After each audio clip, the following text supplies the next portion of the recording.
Aloha and welcome back to another episode of the Hana Packers Edition podcast, the podcast where two dudes from, well, this time not quite halfway around the world as I'm on Christmas vacation in California, so we're only a couple time zones apart, but I'm Mike and that's Iowa Joe. Joe, recapping finally another Packers win as Green Bay beats the lowly Carolina Panthers in the most apropos way for this team to do it as far as this roster staff is constructed, but it's good for the Packers to get a win. Joe, how's your Christmas Eve going so far? Well, considering I'm still locked in my room with the COVID, it's all right. But it's been about a week. I'm feeling somewhat better. I got to go back to work tomorrow. So, but it's not a Christmas. I've never been a Christmas guy, but it's even worse now when you're an adult and you don't have the joys as you did when you were a kid. So I know you guys are probably prepping all kinds of things for the little ones and all that stuff. So, but it is what it is. The win was disgusting. I mean, this says it all. I was reading from one on Twitter where one of the guys that was on the sidelines tweeted out where some Packer fan threw a plate of nachos into Joe Barry's face as they were leaving the field. And this has been like the second time in 3 weeks that somebody's hit Joe Barry with something. And that just sets the mood as it is. You know, these guys were 2-12 going into today's game. And for obvious reasons, we didn't get to do our preview, so we got to kind of catch up a little bit here. But, you know, Bryce Young hadn't thrown a touchdown pass in almost a month. And today he throws for, 2 touchdowns and probably almost 300 yards. No, he was at three. We'll get into it, but he had never thrown for 250 as an NFL quarterback, and he throws for 312 today. So, yeah. But let's start with the good. Let's start with the good side. Since it is the holiday season, and the good news for Packers fans is Jordan Love continues to look like the guy as the quarterback of this offense. And for the first time in a while, the Packers got a balanced attack on offense. 369 nice yards of offense today, but pretty decent balance. Account net yardage accounting for sacks, 207 in the air, 162 on the ground today. But overall, Jordan Love, I would say a good B plus game today. Saw the highlight throws. His 2 touchdown passes were really nice throws, especially the first one to Wicks where he, no one likes to, I know it's beating a dead horse and all that kind of stuff, but it did look a lot like what Aaron would do in terms of maneuvering the pocket, finding way up through the B gap, and then kind of running parallel to the line of scrimmage to his right and finding Wicks in the front of the end zone. But that was the a big throw and play. the catch both are reminiscent of the one in the Super Bowl against the Steelers where Rodgers hit Jennings in the end zone, and almost the same exact type of thing. We're even down to the nitty gritty where Wicks takes a hit as soon as he catches it. So, yeah, he had some pretty ones today. Yeah, so wasn't his best percentage. I think there was a point where he was above 60%, with like 20 passes, but ends up 17 for 28, but still a healthy yards per attempt average, was almost at 8 yards per attempt. So that's what you'd like to see. And clean game, 2 touchdowns, no interceptions, no fumbles. Did take the 1 sack. I wasn't able to watch much of this game, and I haven't had a chance to get back to it yet. But the parts that I did see, it looked like Love was his just his calm, collected self and was in control of the offense. But Joe, did anything stick out to you in particular for today's game from Jordan? It seemed like he had some pretty clean pockets. I mean, they did get a little bit of pressure on him. There was one bad sack that he took that I don't know if it was his fault. I don't know if it was Myers' fault. I don't know if what happened, but they had a free runner. The linebacker had a free run in to get the sack, and he took quite a hit on it. Uh, from my untrained eyes looking at it, it looked like Myers missed the block, but it also could have been Jordan missed the pre-snap call. I don't to the adjustments. I don't know, but Yeah. other than that, there were some bad drops. Obviously, Jordan was playing without quite a contingent of receivers. Didn't have Jaden, didn't have Christian. Obviously, doesn't have Musgrave. Wicks left Wicks, the game at one point yeah. too. Yep. And then it looked late at the game. It looked like even Kraft may have got some kind of ding. I don't know if he was holding his wrist or if he was holding his ribs, but after that last catch he had, he took quite a hit. And although I have to say this about Tucker, if you want to survive in the league and you want to have kids someday, I don't know if he has kids already, quit jumping up and taking shots to the nuts. Um, that's gonna do you. I mean, it looks pretty on the field, but it definitely isn't gonna feel good if you continue to do that. But he looked good today. Even Bo Melton kind of had a breakout game today and looked pretty good. Overall, the offense was decent. So I loved seeing them continuously feed Aaron Jones. I wonder if they kind of backed off a little bit late after the hit he took from, I want to say it was the linebacker that got the sack on Jordan on that free run, because I was really surprised that didn't get called a penalty just because of the way the hit went. Uh, you know, Jones was breaking it off the end and wasn't really tucked, and the guy just threw his shoulder and that right into Jones's head. And we've seen that be called a penalty before. In one way, I'm glad they didn't, but in the other way, it's like, well, you've been calling that already. Why aren't you calling it now? Type of thing. But overall, again, the offense as a whole just seemed to really click. I mean, there were times that you question play call, you question this, you question that. I really didn't pay much attention to the rotation, so I don't know if I did see Sean Ryan played a good chunk of snaps, so I don't know if they left him in or if they played a rotation still. So yeah, the offense definitely is not a spot that you can complain about today. Yeah, I mean, anytime you're putting up 30 plus, and I know that the Panthers aren't a great team, but they have had Evero has turned around their defense, and they've been a strong unit on that side of the ball, an ascending unit on defense the second half of the season. So it was good to see the Packers put together. I think the broadcast kept, at least for the parts of the first half I could watch, the broadcast kept circling back to that whole point that the Panthers haven't allowed a 300-yard passer either all season or for a while this season and stuff. So, like I said, that was why it was even more important for this offense to be balanced today.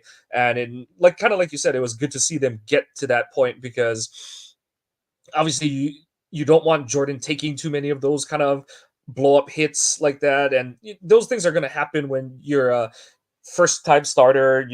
He's we've heard all season that he's got a command of the offense and that he knows how to make the reads, how to make the line calls and stuff, but you're gonna make mistakes. We see veteran quarterbacks make those kind of mistakes. So having him excuse me, having him go through that and be able to lean on a strong running day by this defense or by this offense is just so important against a team like the Panthers, who can bring pressure. And it's good to see that excuse me, Brian Burns didn't have too much of a.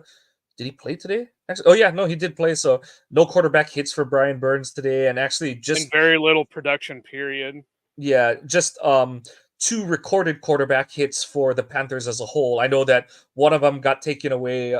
Yetur Gross Matos had a roughing the passer penalty. It was one of those where it's kind of a bang bang play, but it kind of did look like he got Love up under the chin area and stuff. And that refs are gonna just play it err on the side of caution on those kind of It was calls and another stuff. game today where it seemed like there were some questionable calls on both sides, because even early on, I know Lucas we Van texted Ness, about, yeah. yeah, yeah, you know, you would have thought he killed the punter, but he barely got a hold of his ankle or his leg, his plant leg, and they called it roughing instead of what are the two calls? It can either be roughing the kicker or Running into the kicker. running into the kicker. So instead of calling it running, they called it roughing. And so it was the major penalty on that. And it's like what I saw of it, and I'm kind of like Mike. I had a hard time with watching the game just because it wasn't on in my area. So like I told Mike, I had to do some voodoo type stuff just to be able to watch the game. And so I missed a lot of the first part, but what I that moment that I did catch, it didn't look like he even hit him. It just looked like maybe, he might have smacked the plant foot or something. And but if somebody else watched it and can say what, or Mike will go back later and watch the game or whatever. But it really didn't look like much. And then what was the other one? There was I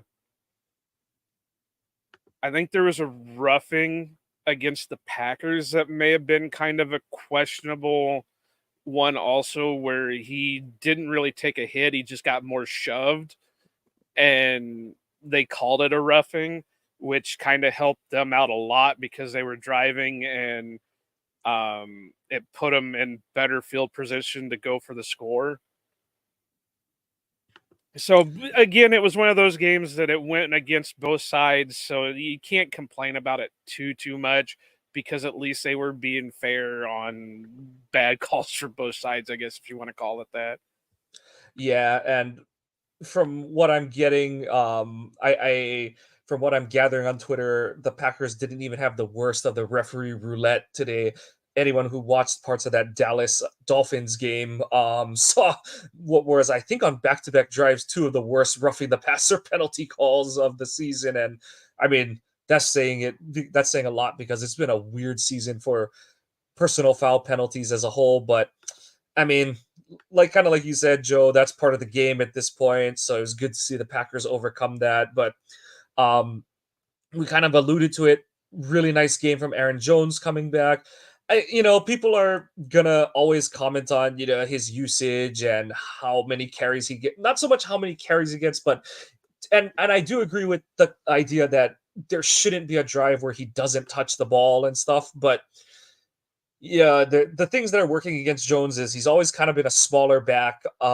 He's had some injury questions dating back to his days in college, and in the pros, that hasn't turned out to be any different. So, and then especially when you consider this season, it's coming off a hamstring pull and MCL tear, and so you can only put so many carries on a guy like that, and he is getting older, so. 21 carries, even if he had been fully healthy for the season, I honestly do think that's about as many rushing carries you want on Jones at any point, at any game, at any given time of a season. But it was really good to see him.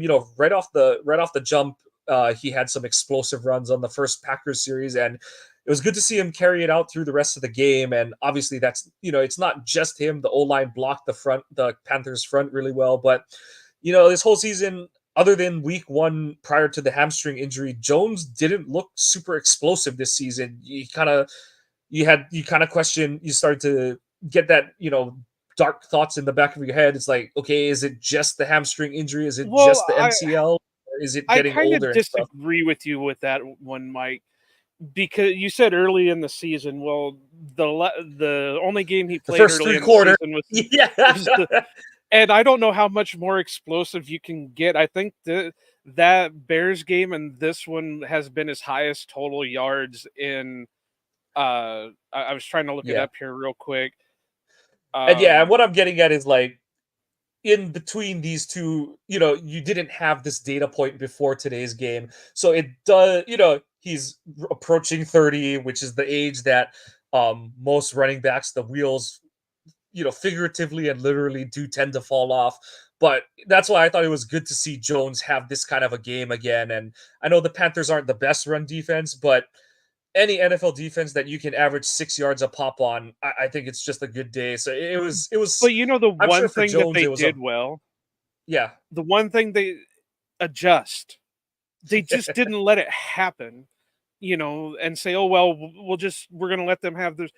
They adjusted, and that's why it looked like Jones wasn't getting as free as he was earlier in the game. They adjusted to him, and they knew how banged up the Packers were in the receiving end, that they adjusted to him, and he averaged 6 yards a carry for 127 yards today. You're not, I mean, that's amazing. And even uh, I want to say it was Robert Smith, and I can't think of the other guy that was doing the commentating today, said that if or he's already at um what is it? There's only 3 people in the league or in all of NFL history that have averaged like 5 yards a carry. Aaron Jones, Jim Brown, and I'm blanking on Peterson. It the was Adrian yeah, Peterson. Adrian Peterson.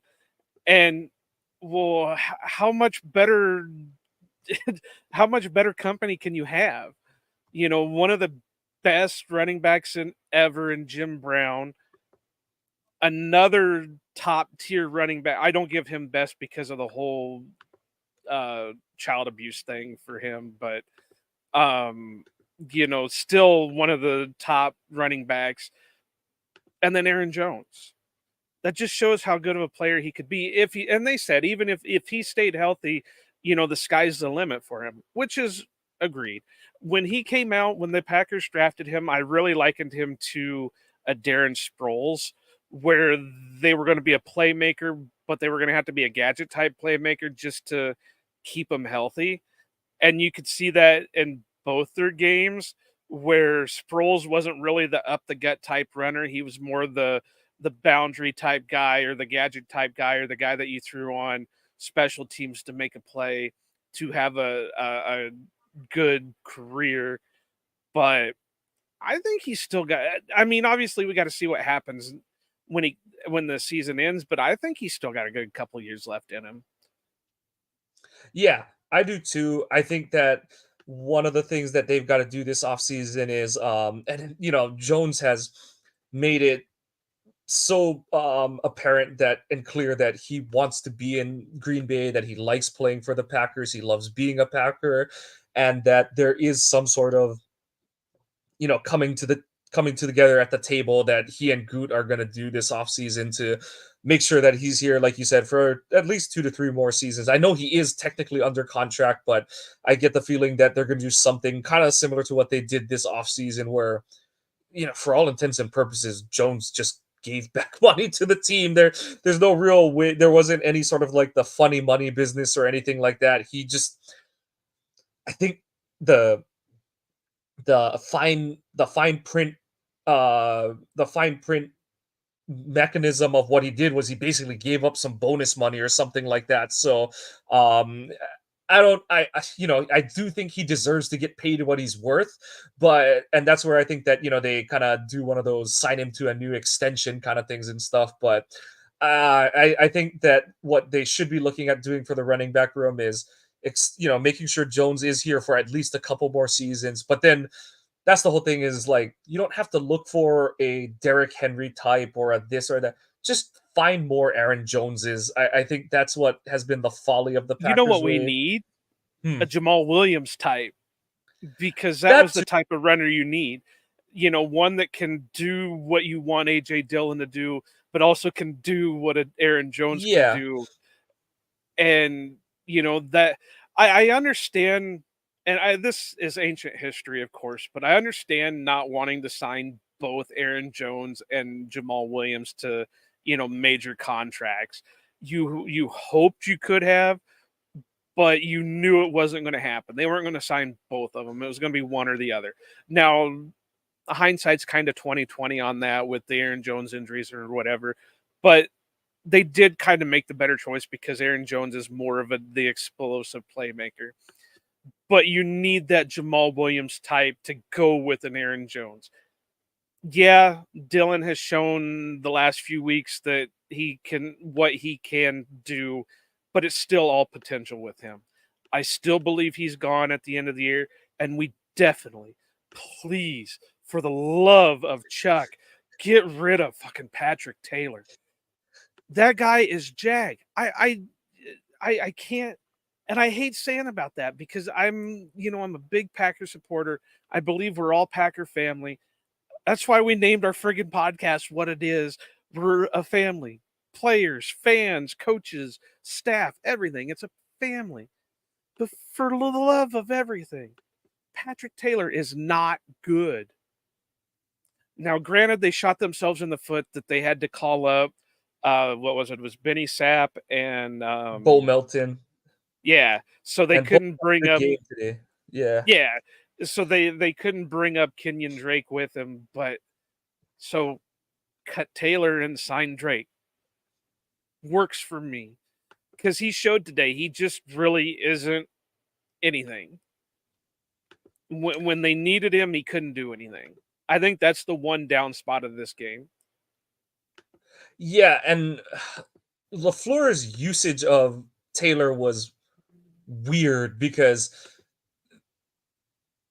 I understand using Taylor as the 2-minute back. The concept of it makes sense and all. But if you actually have Jones and he's healthy and he's not supposedly on a snap count, there is no point for Patrick Taylor to be getting 2 snaps at the end of the first half that matter, or running in a situation to make a field goal kick a worse kick or anything like that.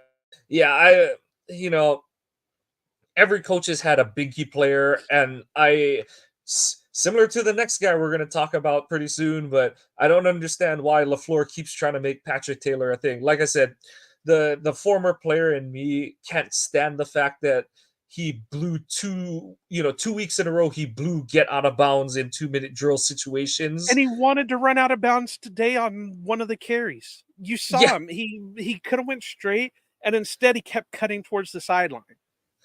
It's like, what is going on in that head? And here's his yeah, stat line: 3 carries, 4 yards, 1.3 average. Then you come down here, 1 reception for -1 yard. I think my dog could have that much of a friggin' stat line. yep.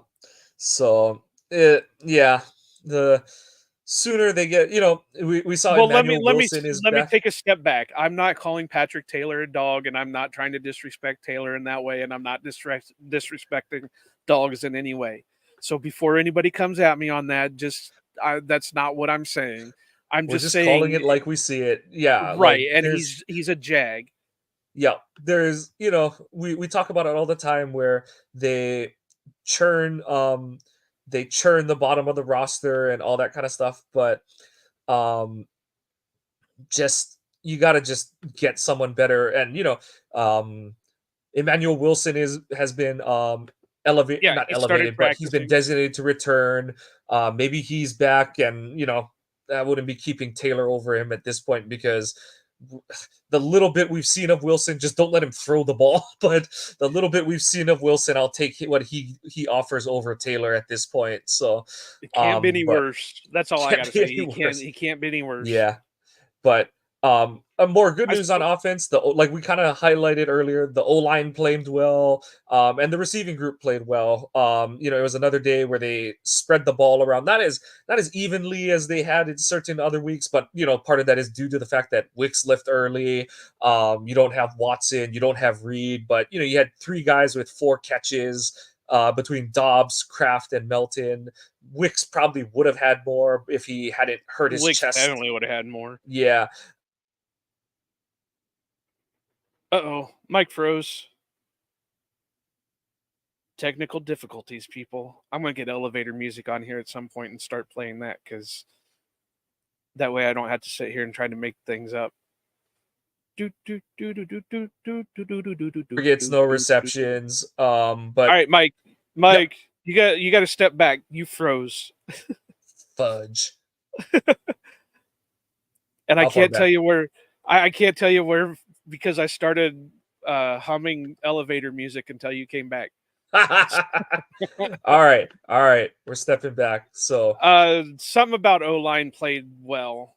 okay, Yeah, so O-line, like we said, the O-line had a solid day. You don't I know that Dylan and Taylor didn't necessarily have good games running the ball, but when your most important running back goes for over 120 and goes at 6 yards a pop, that's a good day in the office for the O line.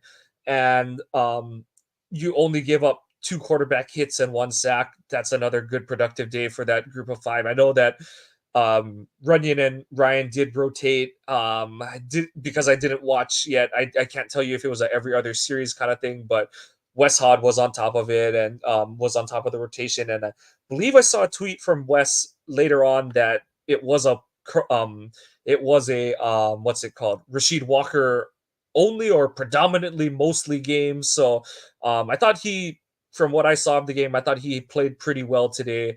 I do think that he is an ascending player. I'm not sure if he's set to be the left tackle next year or if they're gonna play some musical chairs or whatnot, but he does look like he is a starter, and it's just a matter of how much, or do they try to look for a better player in the draft. But Walker is at least a good contingency plan for the team moving forward there. So you've kind of you've shuffled that out of the deck this season. And then the receiving core, you had a balanced day from the receivers. No one, no one ran away with receptions, but no one ran away with targets that were like unproductive. So, yeah, Dobbs, Kraft, and Melton all go for 4 receptions. Melton was the lowest average at 11 yards per catch. Wicks definitely would have had a more productive day, but he was two for That's what we were two. talking about before you Yeah. froze. um, and it's just good to see these young guys continue to make plays. Funny note on Dobbs's day. I still don't really have a good opinion on the play. The reason I didn't get to watch much of this game is my we had a shotgun baptism for my daughter, so I'll leave it at that. But I did see Adam Thielen's post game comments about his sour grape comments about how, oh, well, they reviewed it and it went in the favor of Green Bay, and that's what happens when you play the Packers. And it's like, and on the other side, you have Dobbs saying, I took 3 steps and then the ball came out. I don't know what everyone's complaining about. So it's like, yeah, Well, I'm I don't know. assuming that's the one where he lands on his ass and then rolls over, Yeah, yeah, and then yeah, the yeah, ball yeah. comes out. Well, I know this is bias because of being a Packer fan and a Packer content creator and all that. But even the commentators were saying the same thing.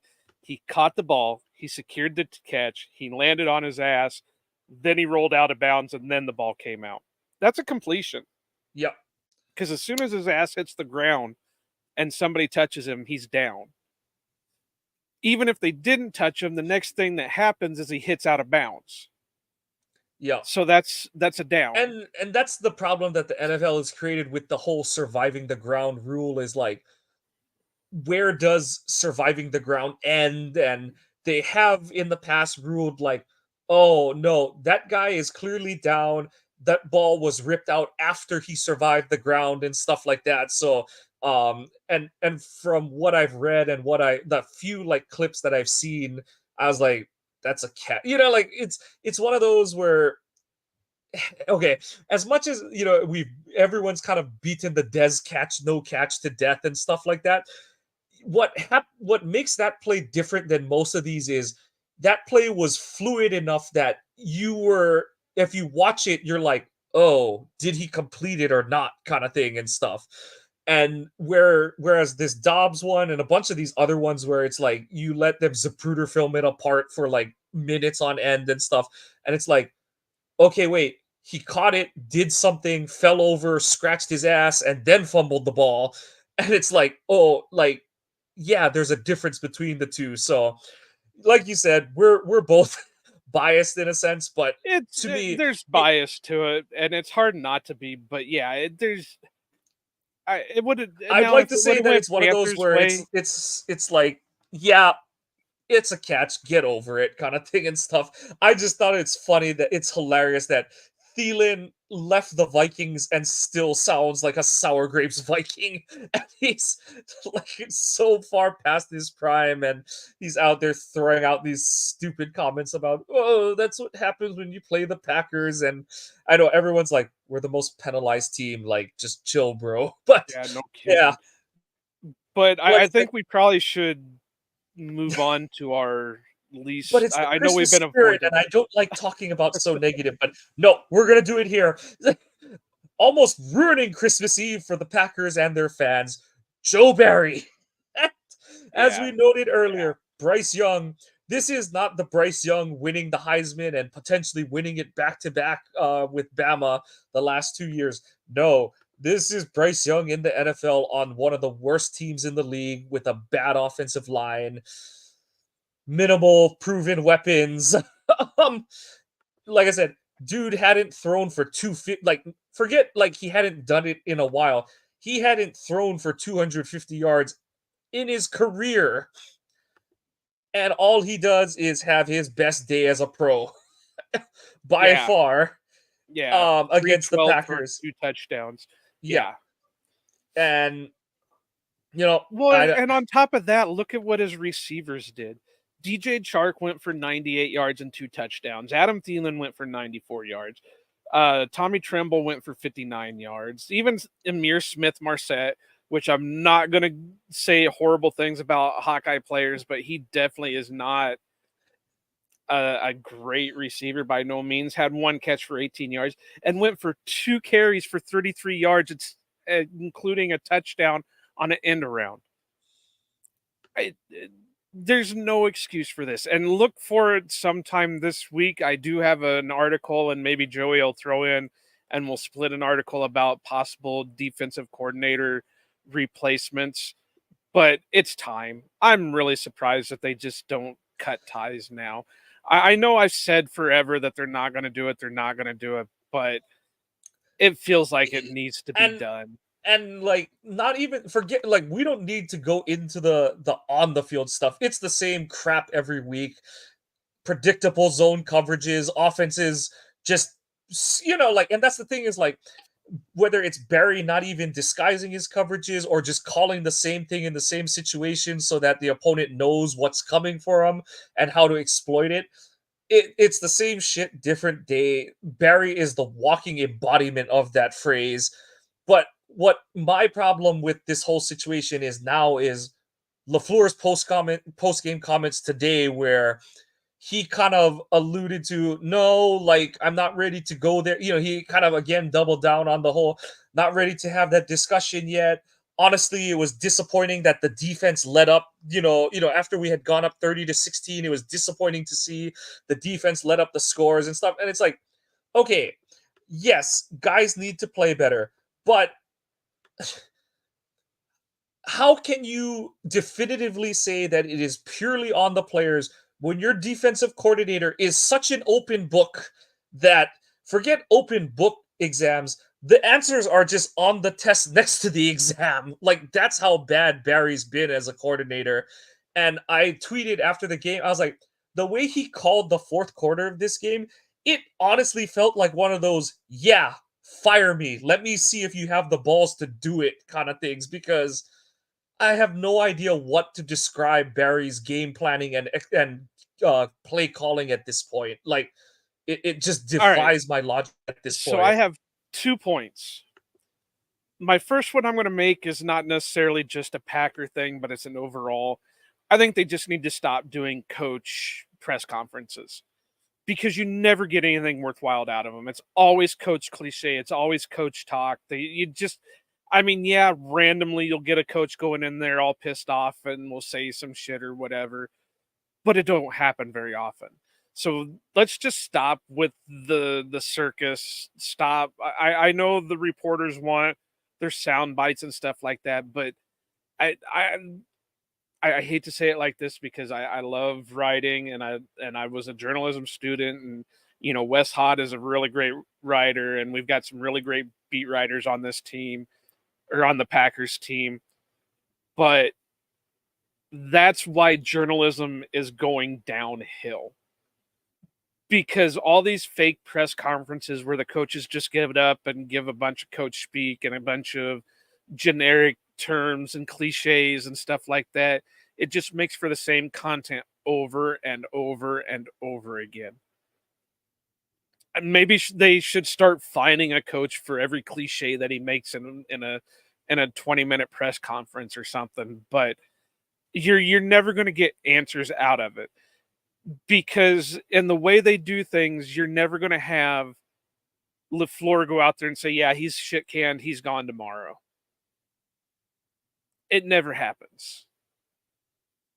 And I completely forgot what point number 2 was off the top of my head. It's this whole COVID fog right now, but um Joe Barry. Oh, I know what the other point was. You could even see on the field in certain areas where the players could see what was going to happen, but they just went with the play call.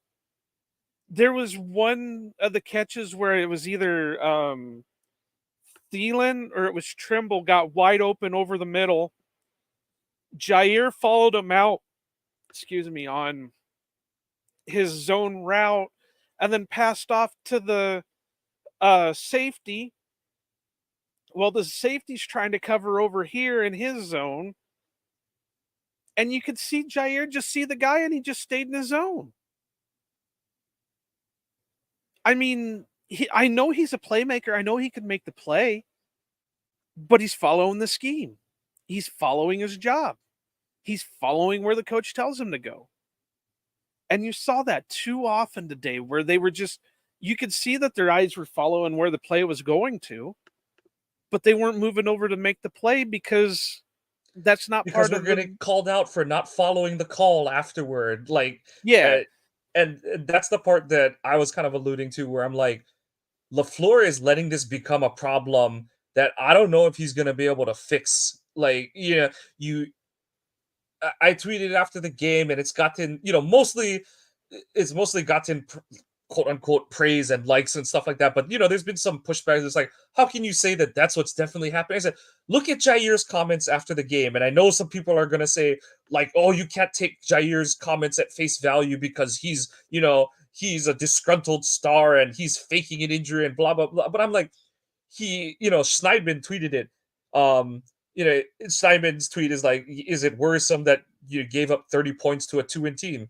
Jair, yeah, it is, honestly, but we got to just play the play that's called, kind of like you were alluding to. Everyone's like, oh, we've seen this formation on film. They probably know that the coverage they're in sucks against it, but like, and I don't know who was on whose side in the whole Jerry Gray versus Joe Barry thing last year. I don't know if there's more of the same that's kind of, if it's just on the players this season. And you remember there were some odd points in the season too, where, like, I think it was after the London game where both Amos and Savage kind of bristled at because someone questioned them, like, oh, it feels like the coverage from the safeties hasn't been that good this season so far, and blah blah. And I think it was actually Amos, which was even more surprising, but Amos kind of pushed back like hard and was like, hey, like, that's not my fault. We're doing what we're quote unquote supposed to do. But and he didn't say, like, because he was trying to, like, call out the coaches without calling out his teammates, kind of Right, thing. because he's Because going to get in trouble. yeah, Eh, and you between the line, and that's how some people are already saying, like, oh, like, don't listen to Jair. He's just trying to cover up that he had a bad game and blah blah blah. But like you said, it's like he knows he should just follow a guy, but Yep. he knows that in film review, it's like, oh yeah, you broke up this play or you made them look away from this guy who might be open, but oh, you left this other guy open instead. And it's like, well, we got guys who don't know how to hand off coverage or just playing man coverage and whatever. And it's like, and even when we quote unquote play your screen correctly, Joe, it doesn't freaking work. So do you want us to win the game, or do you want us to play your stupid ass system so you can go up there and say, oh, we should have just executed better? And Yeah. that's the part where I think you and I are on the same side, where it's like, on the same page, where it's kind of like, Matt, are you really gonna let this shit go for? And this is the whole thing with the Barry hire and the retention and all that kind of stuff. Is it's like I don't care who he was to you. I don't think he coached, or he coached with Barry in Washington, I guess, but that was a decade ago, basically. I don't care Well, that Kyle Shanahan recommended to you heavily. I don't care how he's regarded around the league. He sucks. Like yeah. it's just been proven he sucks. And Yeah, but even like heard that Brian Maffey before. and that are pointing out he's a nepo baby, just like I have a hard time with the University of Iowa with nepo babies. He's what is it, Dan Quinn's son-in-law. So Yeah, whatever, but I just I honestly think had they lost today, there'd been no way to justify not getting rid of. yeah, Now, like I've been pointing out to people, it's not that easy just to get rid of them because then you have to decide who's going to take the interim, right. position. Are you going to trust Jerry Montgomery to do it? Are you going to trust Olivedati to do it? Are you going to trust Greg Williams to Rebrovich. do it? Or Yeah, I honestly like, and I know that that's a concern of for some and all. And my whole thing is I don't care. Uh, I really don't care because my overarching point is that the comments that Lafleur made after the game, the comments some of the guys like Jair are making after this game, Lafleur, if you don't support your players, you're doing harm to your image within that locker room because you're always going to be the guy on some level that we know this guy's an idiot that's coaching us, but our head coach is either blinded or also an idiot and can't see it kind of thing and all. well, I So have to and give Lafleur a little bit of credit because I guess they had like a open floor meeting on Monday where it allowed the players to air their grievances to the coaches and talk things through. That's great, but obviously it didn't work too well with Joe Barry because we're still talking about how he called a shit ass game. But yeah, I mean, we'll get into most likely in the off season. We'll get into replacements, and like I said, I got an article coming out here pretty soon that talks, the five guys that I could see being replacements for Joe Barry.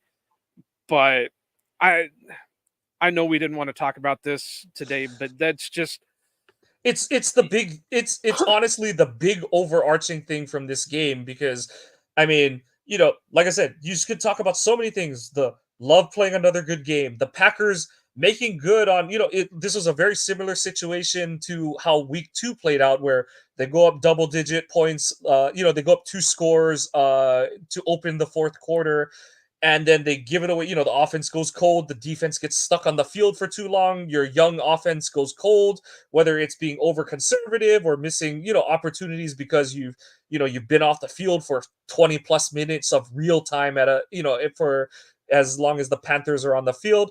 But, this time the Packers were able to bounce back and win the game, but unfortunately, that is all getting overshadowed because we are again stuck on the Joe Barry of it all. But we won't. The and people are saying like how much of it is on the players. I don't know. That's the thing is, and but the problem there is I don't think all these guys are duds walking around on that field. well, and that's the thing. Today they had two starters missing from our defense, Devondre and Darnell Savage. Otherwise, Jair was playing, Savage was playing. Well, I guess three starters because you're missing Razul too, but that's a done thing. There's no thing there. But you Yeah, had Jair playing, you had Stokes playing, Quay was playing, Kenny, Devontae, Carl Brooks, Rashawn Gary. You had all those guys playing, and they still gave up 30 points to a 2-12 team. So you can't literally. blame it all on Yeah, players. yeah. And the way I look at it is you see guys on this defense who either have and still are really good players in Kenny, like Kenny.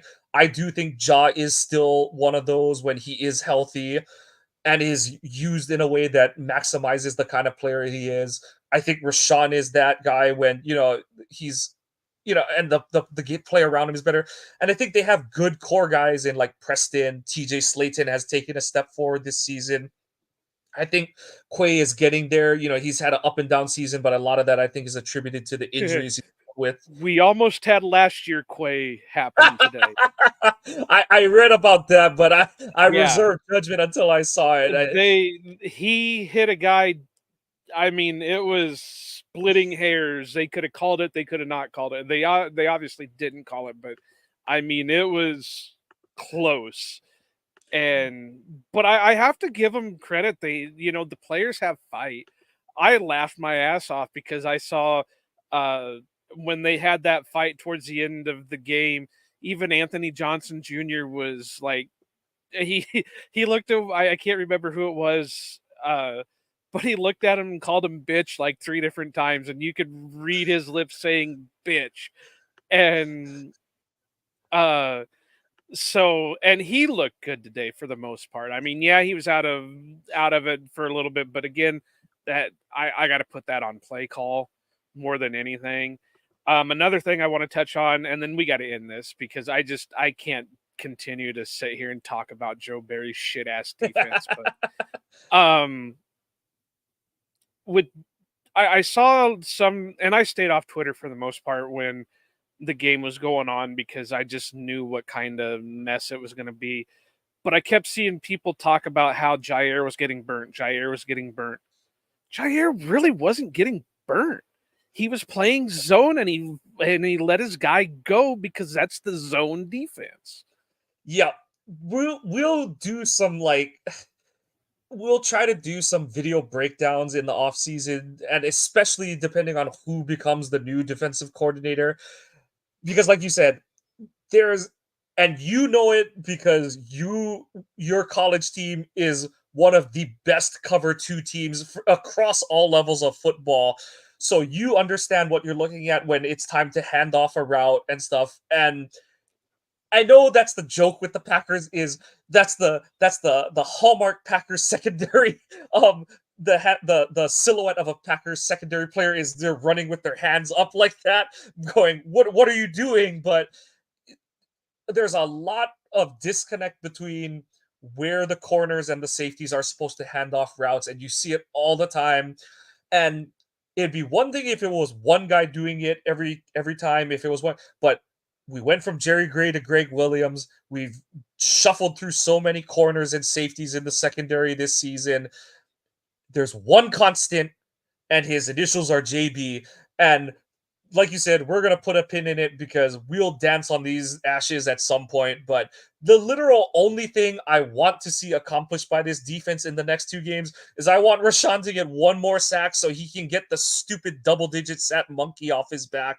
So that's literally the only thing I care about on defense the rest of this season. Well, and Because even Preston looked good today. I have to, even yeah, though the stats won't reflect it, Van Ness looked good today, getting yeah, pressure and playing the run.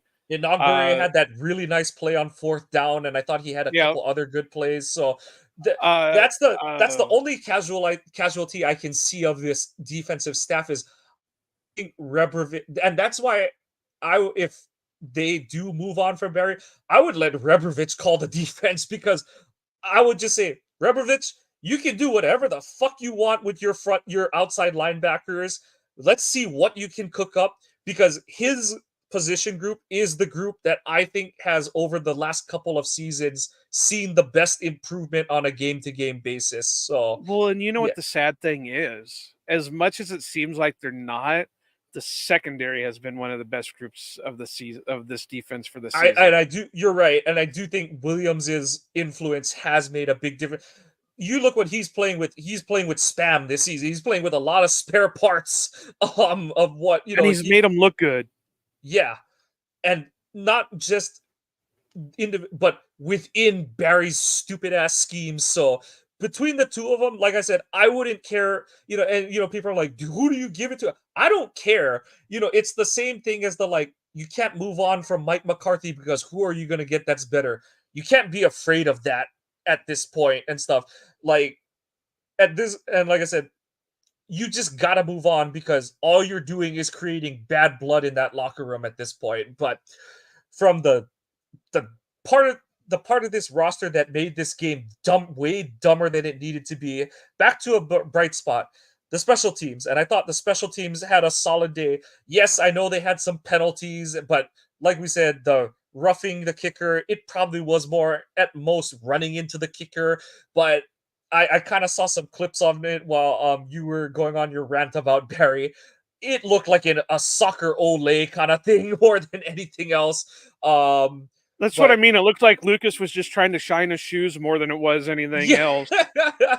So I I don't have a, that's not one of those like, oh my god, what a stupid penalty kind of thing. Like Not like the Mike fact that it was, Strifes a few years back that almost got killed on a hit and didn't even yeah, get the call. yeah. No, nothing close to that. So I thought it was a good day overall from the special teams. Keyshawn had that one really good return and probably had another one set up, but the turf monster got him in the first half. And then he had the big return. I think it was on the drive where they got to their last touchdown. That was a big play to get the big return after Yeah, he really looked like he could have broke one today, whether he was missing lanes or some blocking didn't happen, or yeah. like you said, he got tripped up on the turf, but he looked like he could have gone at any moment. Yep. And then the other side of it is, so Anders, yeah, he missed an extra point. I haven't had a chance to review it yet, It but was a high um snap. oh, It okay. was a So the snap was like clear up here, oh, and okay. Nealon had to get it down to, And and let's it give throws credit to everything Whelan off. because Whelan, like, and we've talked about it. Orzik is supposed to be this like veteran, reliable long snapper, and he's put Whelan through the works, and Whelan has done his damnedest to make everything happen this season. So He got the hold down pretty good. I just like anybody else who has common sense knows once you mess up one part of yeah, the the rhythm, it operation, kind yeah. yeah, it throws everything off. Because yeah, there, for those of you that don't know, everything is supposed to work in harmony there.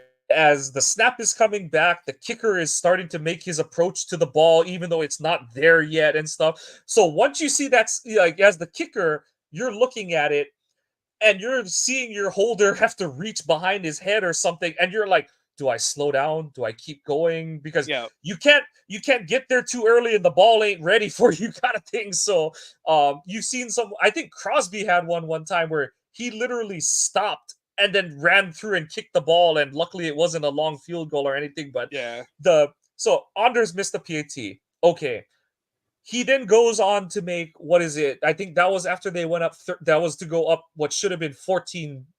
Yeah. So he still had two more touchdowns and the game-winning two field goals. So he hit the long field goal at the end of the first half, and then had The two more game winner. PATs to kick, and then the game winner. Yeah. And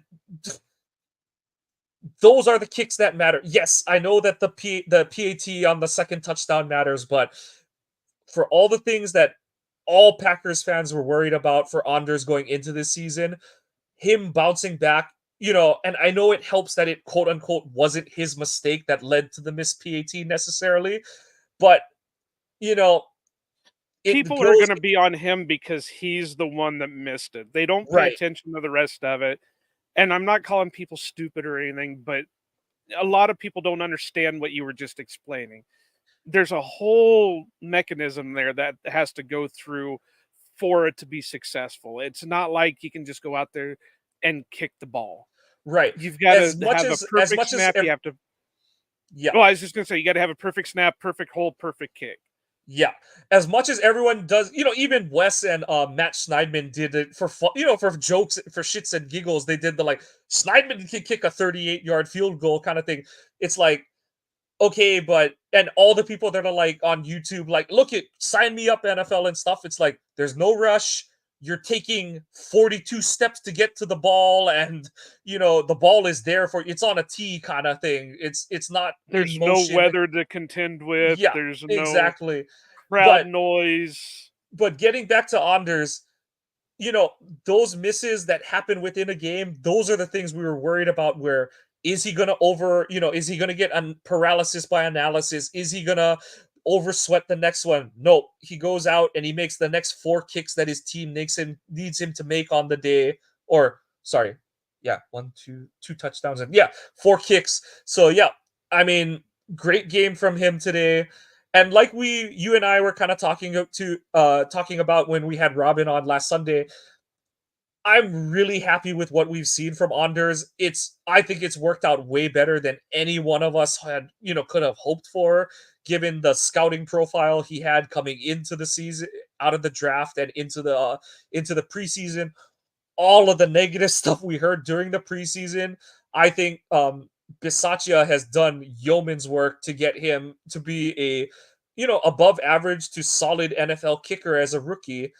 And what you'd like to just see moving forward is Anders be able to kind of do his own stuff on his own so that Bisaccia can get back to working on the rest of his special teams unit. But overall, those are the points that won you the game. Yes, I know the offense had to drive you down the field, but at the end of the day, it's Anders alone by himself who's out there and got to put that thing through the upright, and he did. So another good day Well, and from I had it Anders. at one time, and I'm trying to get it back up before we end. But just to compare what the seasons were between Mason's rookie season and Anders, and right now Anders is way above what Mason was at the Yeah, same.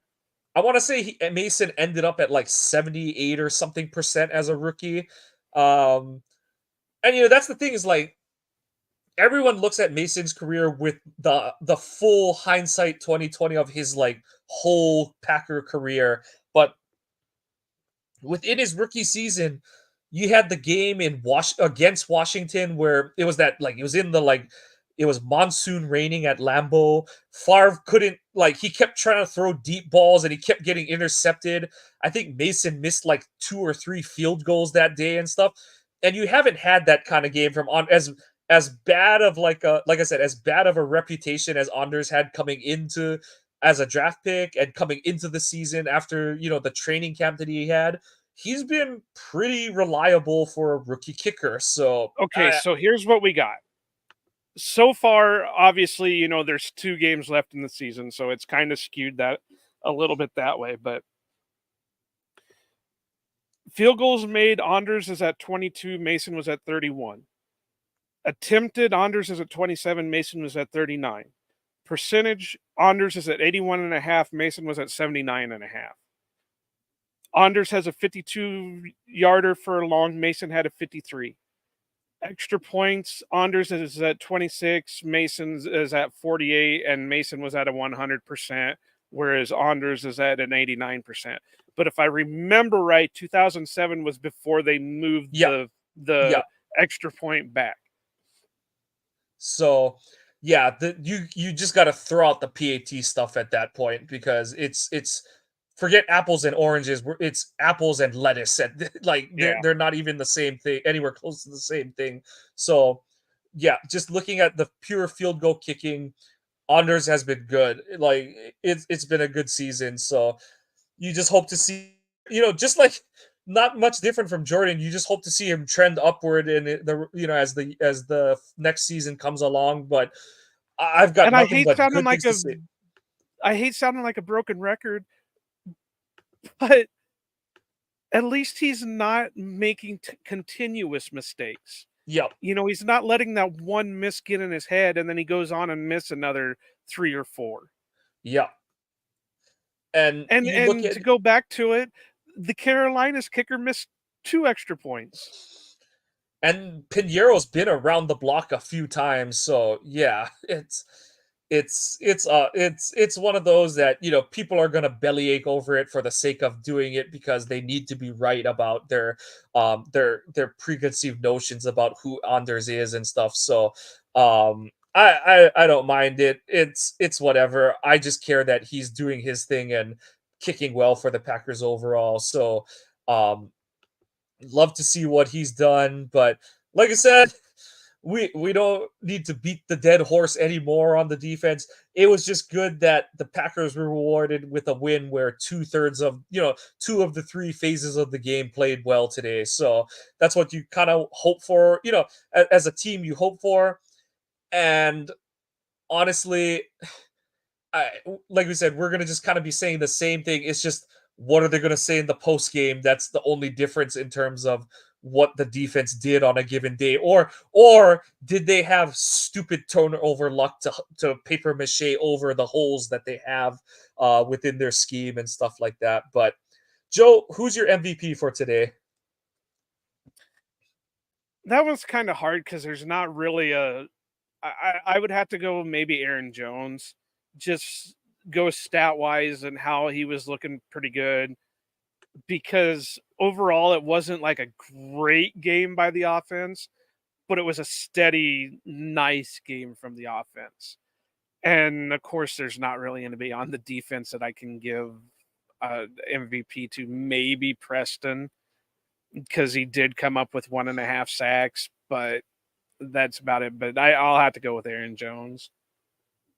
And in that case, I will go with Jordan. You know, not the like you said, it's a little tough because it's not the greatest game, but um put together solid overall day, clean football game, no turnovers, and drove his team down to for what ended up being a game-winning drive. So you can't ask for much more than that. And like I said, Jordan got to make up for not being able to answer the bell in the week 2 game. He had a couple bites at the apple in that one and wasn't able to get it done there. So in a relatively similar situation, a road game against a bad team, he was able to answer the bell this time around. So, it's good growth for this team, this offensive unit to see. So I'm not even going to ask who your LVP is. I think we're both going to have the same one.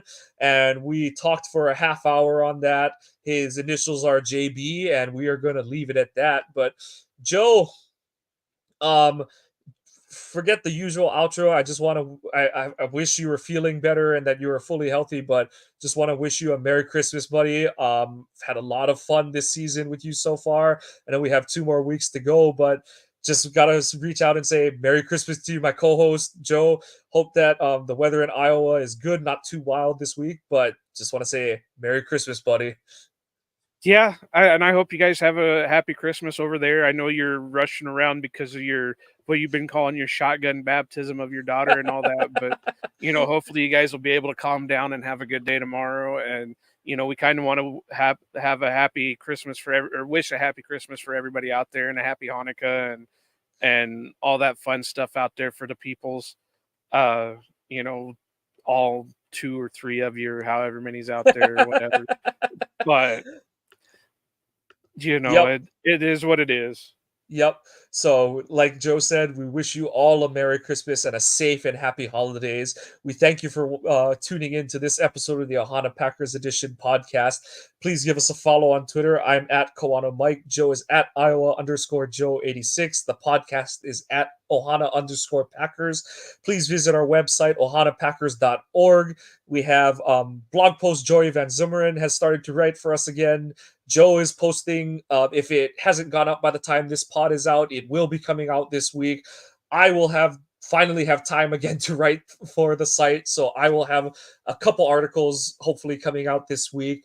So please follow our blogs there, our blog posts there. You can find streams of every podcast episode on the website. Please follow the podcast on your favorite podcasting apps. Subscribe and like if you're enjoying what you're hearing. Please give positive feedback or negative feedback in the comments. We appreciate either one of those. The Packers, they're still alive in the playoff hunt. We are still seeing improved growth from the offense and at Anders Carlson. We wish them all a Merry Christmas. Certain parts of the team need some coal in their stockings, but we hope that the Packers have brought you joy this 2023 holiday season. We wish you or we like to say a hearty go Pack go and aloha to all of you.